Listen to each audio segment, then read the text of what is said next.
தரக்குண்டுங்க அவருக்கு எந்த நிறுவனம் பின்னாடி எந்த நிறுவனத்தை வேலை செய்யறோ அந்த நிறுவனத்துக்கு இம்மீடியட்டாக ஒரு வார்னிங் கொடுங்க. இன்னொரு தடவை அந்த நிறுவனத்திலேருந்து இதே மாதிரி யாராவது பிஹேவ் பண்ணாங்கன்னா அந்த நிறுவனத்தை இழுத்து மூடியாகணும். எப்படி ஒரு முதலமைச்சர் வந்து நீங்கள் அப்படி கூப்பிடுவீங்க? நீங்கள் தவறு இல்லையா? அது இதெல்லாம் நம்ம படிச்சிருக்கோம்ல, இதனால் கையெழு படிச்சிருக்கோமா இல்லையா? அதில் என்ன சொல்கிறாங்க? அதில் எப்படி ஒரு இன்டர்வியூ பண்ணணும், இல்லை எப்படி ஒருத்தர்கிட்ட பேசணும், எப்படி ரிப்போர்ட் அதை எதாவது பண்ணுறோமா? அதில் எதாவது ஒன்று ஃபாலோ பண்ணுறோமா?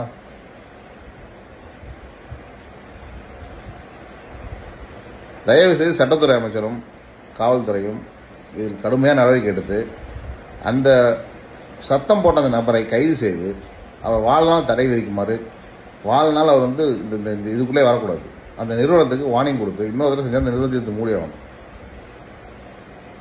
மக்கள் மனசை புண்படுத்த நடந்துக்கூடாது யாரும். அது மீடியாவாக இருந்தாலும் சரி, யாராக இருந்தாலும் சரி.